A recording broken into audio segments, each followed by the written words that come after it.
Hello বন্ধুরা, কুসুমের রান্নাঘরে সবাইকে স্বাগত। আমার আজকের রেসিপি সুজি দিয়ে বানিয়ে ফেলুন ভীষণ মজাদার নাস্তার রেসিপি। এই নাস্তাটা বানিয়ে সকালবেলা কিংবা বিকালে চায়ের সময় খেতে কিন্তু ভীষণ ভালো লাগে। বানানো কিন্তু খুবই সহজ। কিভাবে বানাবো দেখে নেওয়া যাক আমার আজকে এই ভিডিওটিতে। এখানে আমি একটা কড়া নিয়ে নিয়েছি, 1 কাপ সুজি নিয়েছি। সুজিটা অনবরত নাড়তে হবে, নাহলে পুড়ে যেতে পারে। গ্যাসের ফ্লেমটা আমি মিডিয়ামে রেখেছি, রেখে আমি অনবরত নাড়তে থাকবো। সুজিটা লাল করার দরকার নেই, এইরকমই সাদা থাকবে। কিছুক্ষণ নাড়ার পরে দিয়ে দেব 2 চামচ গুঁড়ো দুধ। গুঁড়ো দুধ দিলে এর টেস্টটা আর একটু বেড়ে যায়। গুঁড়ো দুধ দেওয়ার পরে 2 থেকে 3 মিনিট ভালো করে সুজির সঙ্গে নেড়ে নেব।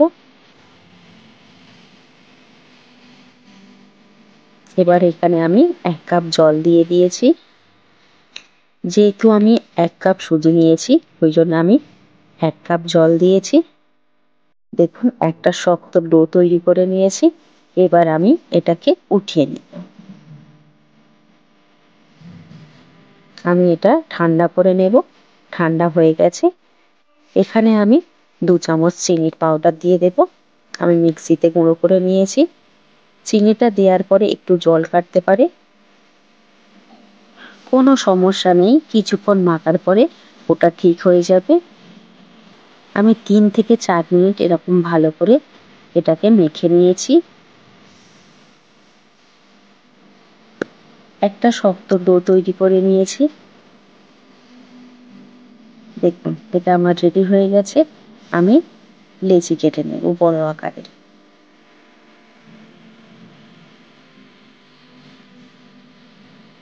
এটাকে আমি ময়দা দিয়ে বেলে নেব। খুব বেশি পাতলা করব না, রুটি পরোটার মতো একটু মোটা রাখতে হবে। এরকম রেখেছি।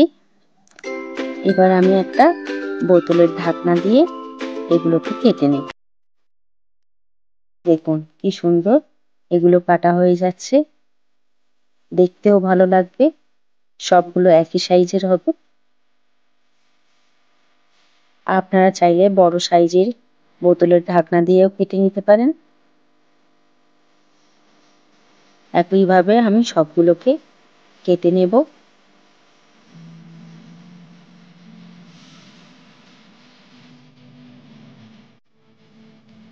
আমার সবগুলো রেডি হয়ে গেছে। প্রত্যেকটা একই সাইজের হয়েছে। আমি আগে থেকে তেল গরম করে নিয়েছি, একটা একটা করে দিয়ে দেব। গ্যাসের ফ্লেমটা আমি মিডিয়ামে রেখেছি। দেখুন দেওয়ার সঙ্গে সঙ্গে সবগুলো ফুলে যাচ্ছে।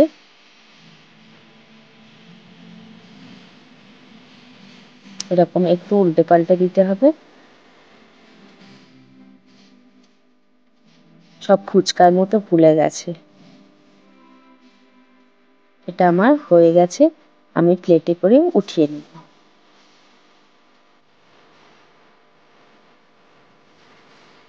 দেখুন আর একবার আমি দেখিয়ে দিচ্ছি।